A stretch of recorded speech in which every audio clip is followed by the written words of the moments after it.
لا إله إلا الله محمد رسول الله أنت الغفور يا الله أنت الغفار يا الله لا إله إلا الله محمد رسول الله.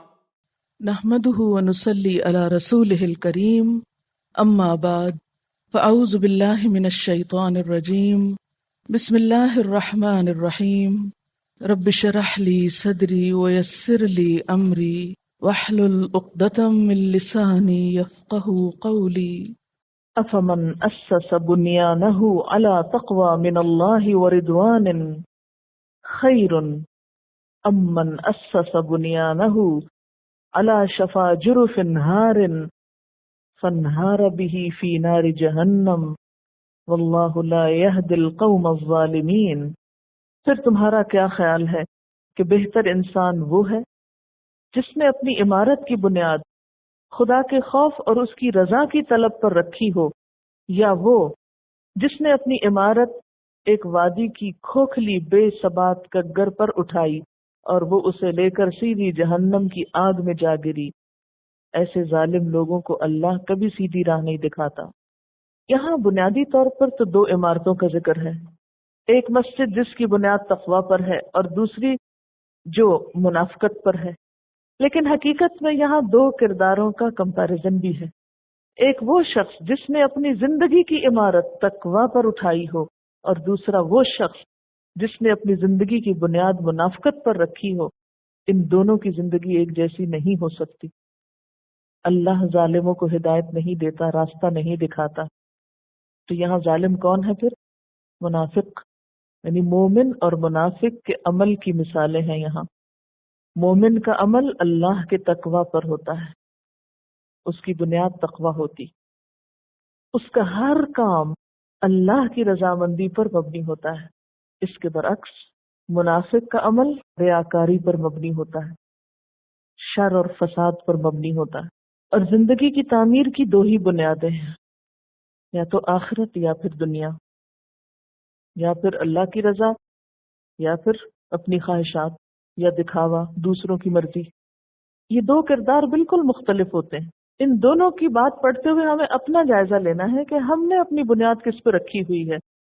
تقوی ایک مضبوط چٹان کی طرح ہے، اس کے برعکس منافقت چٹان کے نیچے سے گزرتے ہوئے پانی کی وجہ سے جو کھڈا سا پڑ جاتا ہے اس کی طرح ہے. یعنی آپ امیجن کر لیجئے کہ ایسا پتھر جو کرب کی طرح ہو اور پھر اس کے نیچے سے پانی گزر رہا ہو. تو منافقت دراصل اندر سے انسان کو کھوکھلا کر دیتی، کیونکہ کسی مضبوط بنیاد پر تو قائم نہیں ہوتا نا یہ فلسفہ. تو ایک کردار وہ ہے کہ جو بات کرتے ہوئے بھی اللہ سے ڈرتا ہے، کسی کے ساتھ معاملہ کرتے ہوئے بھی خدا سے ڈرتا ہے، کسی کے متعلق رائے دیتے ہوئے بھی اللہ سے ڈرتا ہے، کسی کے ساتھ لین دین کرتے ہوئے بھی اللہ سے ڈرتا ہے. وہ اپنے لیے جو کچھ چاہتا ہے وہی دوسروں کے لیے چاہتا ہے. وہ ڈبل سٹینڈرڈ نہیں رکھتا کہ اپنے لیے تو کچھ اور چاہے اور دوسروں کے لیے کچھ اور چاہے. کیونکہ مومن تو ہوتا ہی وہ ہے نا. خدا کی قسم تم اس وقت تک مومن نہیں ہو سکتے جب تک کہ دوسروں کے لیے وہ نہ چاہو جو اپنے لیے چاہتے. اور ایک دوسرا کردار جو منافقت پر مبنی ہے، اس کے معیار دوہرے ہوتے ہیں. وہ آخرت میں حساب کتاب کے خوف سے عاری ہو کر، خدا کے سامنے جواب دہی کے خوف سے عاری ہو کر بولتا ہے. اس کو کبھی خیال نہیں آتا کہ فرشتے لکھ رہے ہیں، اس کو کبھی خیال نہیں آتا کہ قیامت کے دن یہ نامہ اعمال تولا جائے گا. وہ بھول جاتا ہے کہ خدا کے ہاں اس کی جواب دہی بھی کرنی ہے. وہ جو دل میں آتا ہے کہہ دیتا ہے، بے سوچے سمجھے. جو اس کی خواہش ہوتی ہے اس کی تکمیل کے لیے دوڑ پڑتا ہے، خواہ حلال طریقہ ہو یا حرام طریقہ ہو. تو یہ دو کردار مختلف ہیں. تو اسی لیے لفظ یہاں من آیا ہے، من. افمن، کیا بھلا وہ شخص جس نے اسسا بنیاد رکھی، بنیانہ اپنی عمارت کی. اپنی عمارت کیا ہے؟ اپنی زندگی کی عمارت مراد ہے. ویسے تو مسجد کا ذکر ہو رہا ہے، اسی کانٹیکس میں بات ہے. لیکن ایک شخص جس نے اپنی زندگی کی عمارت تعمیر کی اللہ تقوی من اللہ، اللہ کے تقوی پر، اللہ سے ڈرتے ہوئے وہ سارے کام کر رہا ہے. وہ ترقی کر رہا ہے دنیا میں، وہ پڑھ لکھ رہا ہے، وہ کام کر رہا ہے، وہ آگے بڑھ رہا ہے، سب کچھ کر رہا ہے، لیکن اس کے دل میں خدا کا خوف ہے، وہ رضوان اور اللہ کی رضا چاہتا ہے، وہ خیرن، کیا وہ شخص بہتر ہے، امن، یا وہ اسس بنیانہ، جس نے بنیاد رکھی اپنی عمارت کی، الا شفا، اوپر کنارے کے، شفا کہتے ہیں کنارے کو، جیسے ہونٹ ہے نا، ان کو بھی شفتن کہتے ہیں کیونکہ یہ بھی منہ کے کنارے ہیں، جرفن، کھائی، ہارن، گرنے والی، تو وہ کب گرنے والی ہوتی ہے؟ جب اس کے نیچے کوئی بنیاد نہیں ہوتی، اوپر سے مضبوط نظر آ رہی ہوتی ہے زمین، لیکن اندر سے کھوکھلی ہوتی ہے، کسی وقت بھی دھڑام سے نیچے آ سکتی ہے، تو وہ جب گرتی ہے تو پھر اس شخصیت کو جو اس کے اوپر کھڑا ہو، فنہار بہ فی نار جہنم، اس کو جہنم کی آگ میں جا پٹکتی ہے۔ واللہ لا یہدی القوم الظالمین، اللہ ظالم لوگوں کو ہدایت نہیں دیتا، ایسے لوگوں کو سمجھ نہیں آتی کہ ان کے کرنے کا کام کیا ہے۔ امن اسس بنیانہ علی شفا جرف ہار فانہار بہ فی نار جہنم، جرف جو ہے ایسے کنویں کو کہتے ہیں لم تبن بالحجارہ، جو پتھر سے نہ تعمیر کیا گیا ہو۔ ایک کچا کنواں ہوتا ہے نا اور ایک پکا کنواں ہوتا ہے۔ کچا کنواں کون سا ہوتا ہے؟ جس کو ڈگ کر کے چھوڑ دیا گیا ہو۔ اب کیا ہوگا کہ جو جو پانی اس سے نکلے گا وہ مٹی ساری گرتی رہے گی اس کے اندر، کیونکہ پانی دیواروں کو لگے گا، کبھی ڈول لگے گا، کبھی کچھ لگے گا، تو وہ آہستہ آہستہ کیا ہوگا، نقصان دہ ہو جائے گا۔ اور پکا کنواں کیا ہوتا ہے کہ اس کے اندر سے پوری دیوار چن دی جاتی، تو اس کی دیواریں گرنے کا خطرہ کم ہوتا ہے، لیکن کچے کنویں کے گرنے کا خطرہ زیادہ ہوتا ہے۔ دریاؤں کے کٹاؤ کا کبھی سنا ہے؟ کیا ہوتا ہے اس میں؟ زمینیں اور مکان اور گھر کھٹ کھٹ گرتے جاتے ہیں اس میں، اور سب کچھ وہ نگل جاتا ہے۔ اور بیسیکلی ہوتا کیا ہے کہ وہ نیچے سے کھوکھلا ہو چکا ہوتا ہے، زمین ایک دم نیچے بیٹھنا شروع ہو جاتی ہے۔ تو جرف کہتے ہیں کھائی کو۔ ندیوں، نالوں، وادیوں میں بعض اوقات پانی کا زور کسی کنارے کے نیچے سے مٹی بہا لے جاتا ہے، اور چھجے کی طرح صرف کنارہ لٹکا رہ جاتا ہے۔ تو کھوکھلی اور بے ثبات ایسی کگر کو عربی میں جرف کہتے ہیں۔ اور ہارن کا کیا مطلب ہے؟ ہارا یہور ہورن سے عمارت کا منہدم ہونا، گرنے کے قریب ہونا۔ گرتی عمارتیں دیکھیے تو یہ لفظ اصل میں ترجمہ کرنے کے لیے آپ کو زیادہ ڈیٹیل میں بتا رہے کہ یاد رہے۔ شفا کو ہونٹ سے تعبیر کریں، جرف کھائی، کچا کنواں۔ اب ترجمے میں کچا کنواں نہیں کہیں گے آپ، یہ میں صرف سمجھانے کے لیے کہہ رہی تھی آپ کو، کھائی ترجمہ کریں گے آپ۔ فنہارا بہ فی نار جہنم، اور ہارا یہورو کا مطلب ہوتا ہے گرنا۔ تو نتیجہ کیا نکلا آیت کا؟ آیت کا نتیجہ یہ نکلا کہ جو شخص اپنے اعمال کی بنیاد تقوی پر نہیں رکھتا، اس کے اعمال ضائع ہو جائیں گے، خواہ وہ دیکھنے میں کتنے ہی خوبصورت، عالی شان اور ظاہری نیکیوں سے بھرپور کیوں نہ ہو۔ اور جو شخص اپنے اعمال کی بنیاد اللہ کے خوف پر اور تقوی پر رکھے گا، وہ دراصل اس کو دنیا میں بھی ذلت اور رسوائی سے بچائیں گے اور آخرت میں بھی عزت دیں گے۔ لا یزال بنیانہم، ہمیشہ رہے گی ان کی عمارت، الذی بنوا، وہ جسے انہوں نے بنایا، ریبتن، شک کا سبب، فی قلوبہم، ان کے دلوں میں۔ یہ ان کی عمارت ان کے دلوں میں ہمیشہ شک کا سبب رہے گی، الا ان تقطع قلوبہم، مگر یہ کہ ٹکڑے ٹکڑے ہو جائیں دل ان کے۔ واللہ علیم حکیم، اور اللہ جاننے والا ہے، حکمت والا ہے۔ اب دل پاش پاش ہونے کا مطلب کیا ہے؟ موت سے ہمکنار ہونا، یعنی موت تک یہ عمارت ان کے دلوں میں مزید شک اور نفاق پیدا کرنے کا ذریعہ بنی رہے گی۔ عمارت خود تو گر گئی، لیکن ان کے دلوں کا اضطراب نہیں جائے گا۔ ان کا نفاق اس طرح ایک ایک رگ میں جڑ جما چکا ہے، اندر اتر چکا ہے کہ اس کا نکالنا اور اس کا اکھاڑنا ممکن نہیں۔ اب اس کا نتیجہ کیا ہے کہ ان کے دل ہی پاش پاش ہو جائیں۔ جیسے کہتے ہیں نا کہ یہ داغ تو اب کپڑے کے ساتھ ہی جائے گا، تو یہ منافقت کا داغ جو ان کے دلوں میں لگ چکا ہے، ان کی موت کے ساتھ ہی ختم ہوگا۔ ان کے اس عمل نے ان کی منافقت کو اور پکا کر دیا ہے، ان کی اس حرکت کی وجہ سے ان کی منافقت اور زیادہ بڑھ گئی ہے، یا کھل بھی گئی اور بڑھ بھی گئی۔ ویسے تو منافقت اپنے اندر زہریلے اثرات رکھتی ہی ہے، نقصان دہ ہے ہی، لیکن مسجد زرار جیسا فتنہ کھڑا کرنے کے بعد پھر توبہ کرنے اور پلٹنے کا چانس بہت کم ہوتا ہے۔ جو شخص اس حد تک آگے بڑھ جائے کہ اپنی منافقت کے لیے مسجد کے نام سے ایک سینٹر بنا لے سازشوں کا جال بچھانے کے لیے، تو پھر اس کے اثرات اور اس کے نتائج ان سے جان چھڑانے کا کوئی طریقہ نہیں ہوتا۔ پھر یہ تو زندگی کے ساتھ نپتا ہے، اور اللہ جاننے والا ہے، حکمت والا ہے۔ اب یہاں پر آپ دیکھیے کہ اگر آپ آیت کے مفہوم کو سمجھ جائیں کہ یہ کیوں کہا گیا کہ یہ عمارت جو انہوں نے مسجد زرار کی بنائی، یہ ان کے دلوں میں شک، ریب، آپ کو یاد ہوگا شروع میں بتایا تھا میں نے، بے چین کن شک، یعنی انہوں نے یہ جو کام کیا ہے اس کے بعد ان کے دلوں کا چین لٹ جائے گا اور وہ کبھی بھی سکون نہ پا سکیں گے حتیٰ کہ یہ ختم ہی ہو جائیں۔ یعنی منافقت نقصان دہ تو ہر حال میں ہے، لیکن بعض کاموں کی وجہ سے وہ اور پختہ ہو جاتی، اور بعض غلطیاں ایسی ہوتی ہیں جن پر انسان ریپینٹ نہیں کرتا، پلٹتا نہیں، توبہ نہیں کرتا، واپس نہیں آتا۔ کیسے؟ ہوا یہ تھا نا کہ آپ صلی اللہ علیہ وسلم نے حکم دیا تھا کہ اس مسجد کو ڈھا دو، ابھی کوئی معمولی کام تھا؟ اللہ کے رسول صلی اللہ علیہ وسلم اگر ایک مسجد گرائیں تو اس سے واضح ہو گیا کہ کون کون منافق ہے اور ان سب کی سازش کیا تھی اور یہ قصہ کیا، اور 7 آیتیں بھی اتر آئیں قرآن میں۔ تو اب بھی ان کو شرمندگی نہیں ہوئی کہ پلٹیں اور رجوع کریں اور توبہ کر لیں، نہیں، یہ اپنے حق پر قائم رہے۔ فرمایا اب یہ جو ان کے اندر داغ لگ گیا ہے یا پکا ہو گیا، یہ مر کے ہی ختم ہوگا۔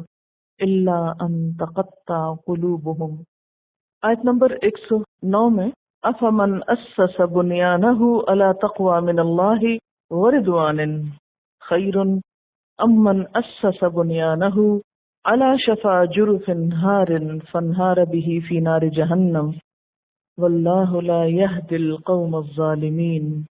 اس آیت میں بنیان سے کیا مراد ہے؟ بنیان کس کو کہتے ہیں؟ بنیان کا لفظ آپ کی زبان میں استعمال ہوتا ہے، کس معنی میں ہوتا ہے؟ ویسٹ کے معنوں میں۔ اس کو کیوں بنیان کہتے ہیں؟ کپڑوں کی بیس ہے، فاؤنڈیشن ہے۔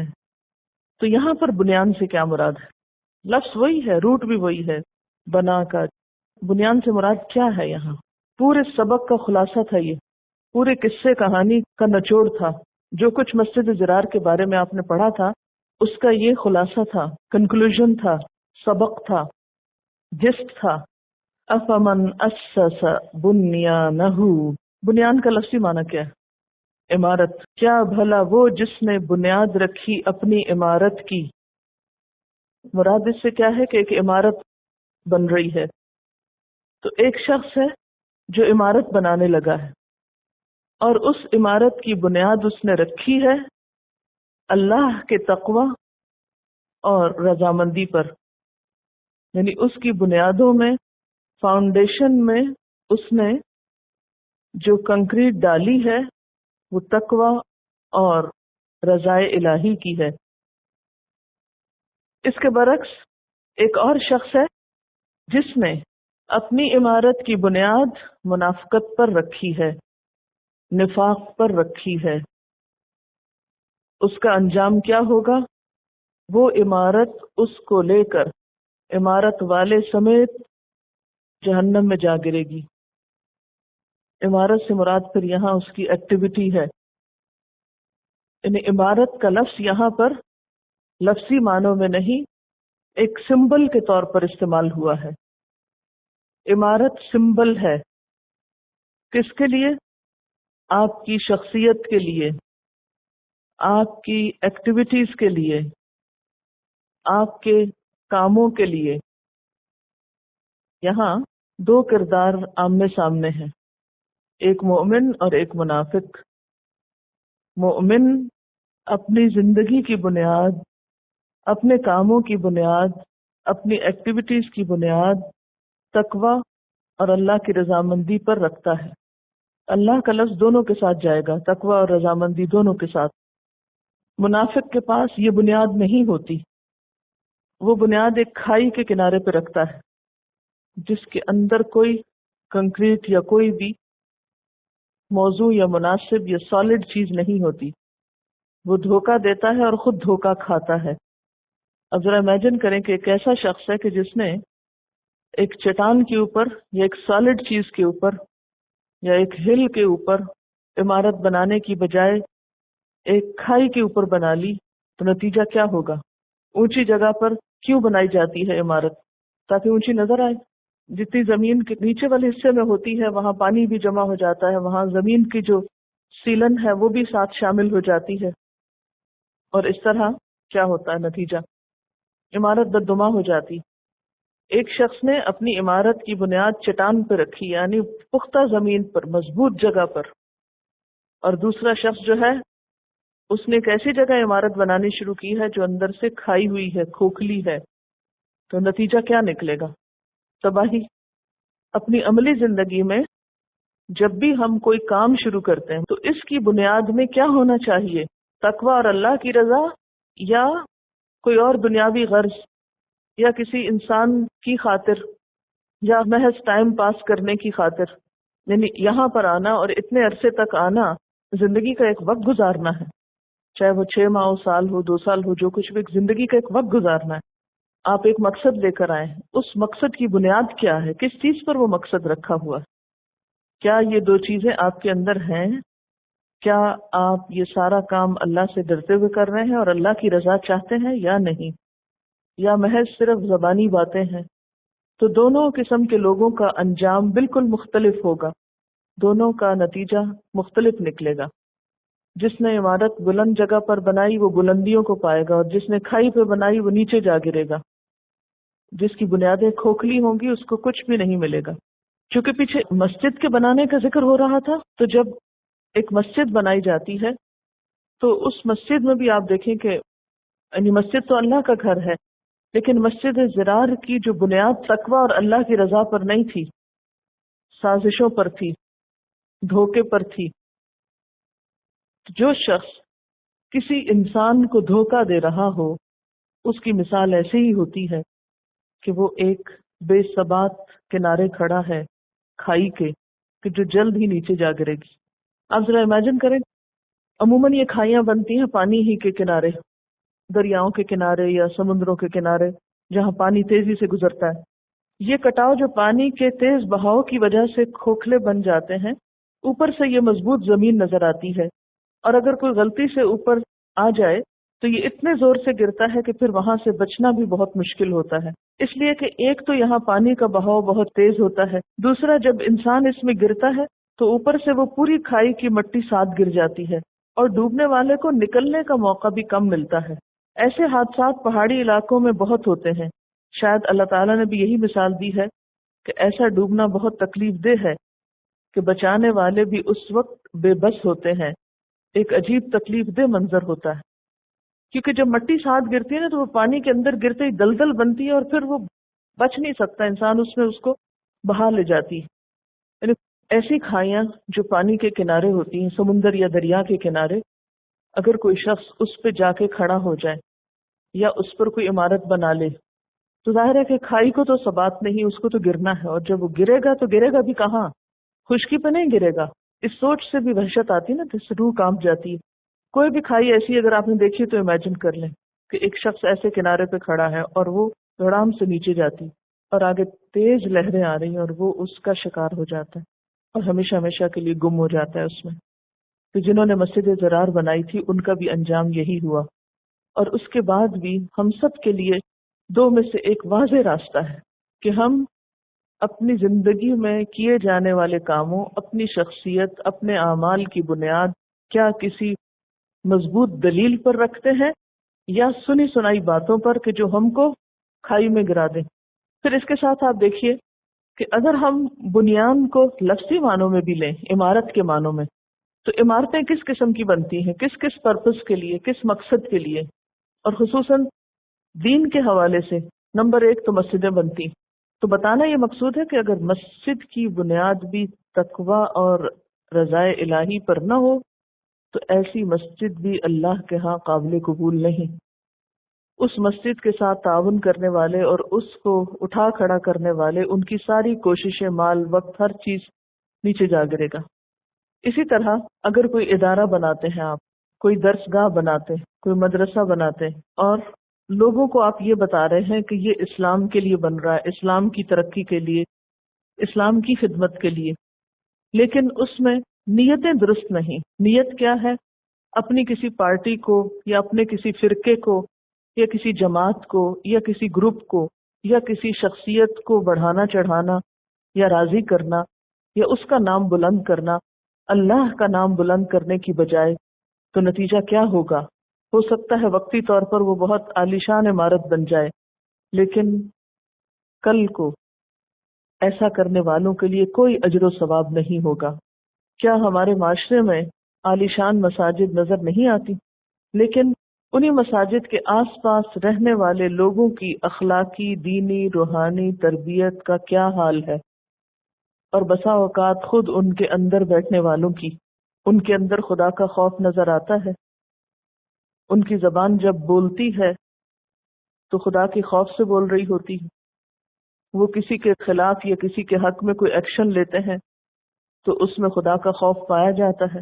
کیا اللہ کی رضامندی کے لیے سب کام ہو رہے ہوتے ہیں؟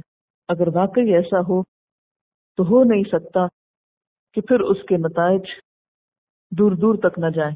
تو ایسی باتوں پہ جب توجہ دلائی جائے تو ہم سب کو برا ماننے کی بجائے اپنی اصلاح کی ضرورت ہے۔ اس قرآن کے پڑھنے کا مقصد بھی یہی ہے کہ ہم اپنے اپنے اعمال کا اور نیتوں کا جائزہ لیں کہ اگر ہماری کوششوں کا کچھ مثبت نتیجہ برآمد نہیں ہو رہا تو اس کے پیچھے وجہ کیا ہے، اصل مشکل کیا ہے۔ چونکہ آپ میں سے بھی کل کچھ لوگ دین کے کام کے لیے، دین کی خدمت کے لیے گھر سے نکلیں گے، تو ان کو بھی کوئی کام شروع کرنے سے پہلے بنیادوں میں یہ دو چیزیں ضرور تلاش کرنی چاہیے، ورنہ ساری کوششیں بیکار ہیں، حاصل کچھ نہیں۔ ان اللہ اشتری من المؤمنین انفسهم واموالهم بان لهم الجنہ یقاتلون فی سبیل اللہ فیقتلون ویقتلون وعدا علیہ حقا فی التوراۃ والانجیل والقرآن ومن اوفى بعہدہ من اللہ فاستبشروا ببیعکم الذی بایعتم بہ وذلک هو الفوز العظیم۔ حقیقت یہ ہے کہ اللہ نے مومنوں سے ان کے نفس اور ان کے مال جنت کے بدلے خرید لیے ہیں۔ وہ اللہ کی راہ میں لڑتے ہیں اور مارتے اور مرتے ہیں۔ ان سے جنت کا وعدہ اللہ کے ذمے ایک پختہ وعدہ ہے، تورات اور انجیل اور قرآن میں۔ اور کون ہے جو اللہ سے بڑھ کر اپنے عہد کا پورا کرنے والا ہو؟ بس خوشیاں مناؤ اپنے اس سودے پر جو تم نے خدا سے چکا لیا، یہی سب سے بڑی کامیابی ہے۔ ان آیات میں ایک بیعت کی، ایک معاہدے کی، ایک تجارت کی بات ہو رہی ہے۔ پچھلی آیات میں منافقین کے حالات اور خلاف اسلام ان کی حرکتوں کا ذکر، اس سے متعلق بہت سی چیزیں آ چکی ہیں، اور پھر ان آیات میں ایک خاص بیعت کی طرف اشارہ ہے، ایک خاص واقعے کی طرف اشارہ ہے جو بیعت عقبہ کے نام سے مشہور ہے۔ ان آیات کے بارے میں مفسرین کا کہنا یہ ہے کہ یہ آیات بیعت عقبہ کے شرکاء کے متعلق نازل ہوئی ہیں جو ہجرت سے پہلے مکہ مکرمہ میں انصار مدینہ سے لی گئی تھی۔ اسی لیے پوری سورت کے مدنی ہونے کے باوجود ان آیات کو مکی کہا گیا ہے۔ عقبہ پہاڑ کے ایک حصے کو کہا جاتا ہے۔ عقب کا معنی ہوتا ہے پچھلا، اور عقبہ پچھلا حصہ۔ اس جگہ سے وہ عقبہ مراد ہے جو منا میں جمرہ عقبہ کے ساتھ پہاڑ کا حصہ ہے۔ آج کل حجاج کی کثرت کی وجہ سے پہاڑ کا یہ حصہ صاف کر کے میدان بنا دیا گیا ہے، اور وہاں پر صرف جمرہ ہی ہے. جمرہ سے مراد وہ جگہ جہاں کنکریاں ماری جاتی ہیں.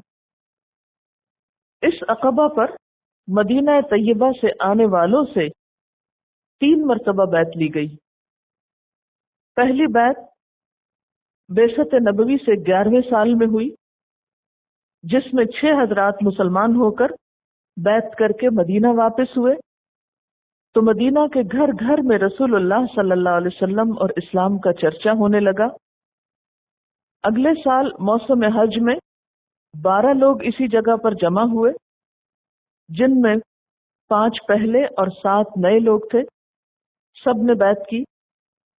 اب مدینہ میں مسلمانوں کی خاصی تعداد ہو گئی جو 40 لوگوں سے زائد تھی. انہوں نے درخواست کی کہ ہمیں قرآن پڑھانے کے لیے کسی کو بھیجا جائے. رسول اللہ صلی اللہ علیہ وسلم نے حضرت مصعب بن عمیر کو بھیجا. انہوں نے موجودہ مسلمانوں کو قرآن بھی پڑھایا اور اسلام کی تبلیغ بھی کی، جس کے نتیجے میں مدینہ کے بڑے بڑے گروہ اسلام میں شامل ہو گئے. اس کے بعد بعثت نبوی کے 13ویں سال میں، یعنی آخری سال جس میں پھر ہجرت ہوئی، 70 مرد اور 2 عورتیں اسی جگہ جمع ہوئے. یہ تیسری بیعت عقبہ ہے جو آخری ہے، اور عموماً بیعت عقبہ سے یہی بیعت مراد ہوتی ہے. یہ بیعت اسلام کے اصولی عقائد اور اعمال کے ساتھ خصوصی طور پر کفار سے جہاد، اور جب رسول اللہ صلی اللہ علیہ وسلم ہجرت کر کے مدینہ پہنچے تو آپ کی حفاظت اور حمایت کے بارے میں لی گئی تھی. اس میں حضرت عبداللہ بن رواحہ نے عرض کیا، یا رسول اللہ صلی اللہ علیہ وسلم، اس وقت معاہدہ ہو رہا ہے، آپ جو شرائط اپنے رب کے متعلق یا اپنے متعلق کرنا چاہیں وہ واضح کر دی جائیں. آپ صلی اللہ علیہ وسلم نے فرمایا کہ میں اللہ تعالیٰ کے لیے تو یہ شرط رکھتا ہوں کہ آپ سب اس کی عبادت کریں گے، اس کے سوا کسی کی عبادت نہیں کریں گے، اور اپنے لیے یہ شرط کہ میری حفاظت اس طرح کریں گے جیسے اپنی جانوں، اپنے مال و اولاد کی حفاظت کرتے ہو. ان لوگوں نے دریافت کیا کہ اگر ہم یہ دونوں شرطیں پوری کر دیں تو ہمیں اس کے بدلے میں کیا ملے گا؟ آپ نے فرمایا جنت ملے گی. ان سب نے خوش ہو کر کہا کہ ہم اس سودے پر راضی ہیں، ہم نے یہ سودا آپ سے چکا لیا، اور ایسے راضی ہیں کہ اب اس کو نہ خود فسخ کرنے کی درخواست دیں گے اور نہ اس کے فسخ کرنے کو پسند کریں گے. یعنی ہم نے آپ سے ایک سودا کر لیا، اب یہ سودا 2 طرفہ ہے، نہ ہم توڑیں گے اور نہ آپ اس کو توڑیں گے. یعنی ہم آپ کا ساتھ دیں گے، آپ کی حفاظت کریں گے، اور اس کے بدلے میں اللہ سے جنت کے طلبگار ہوں گے. تو چونکہ انہوں نے اس بیعت کو ایک سودا قرار دیا تھا، اسی لیے یہاں پر اشترا کا لفظ استعمال ہوا ہے. سبحانک اللہم و بحمدک، اشہد ان لا الہ الا انت، استغفرک و اتوب الیک. السلام علیکم و رحمۃ اللہ وبرکاتہ.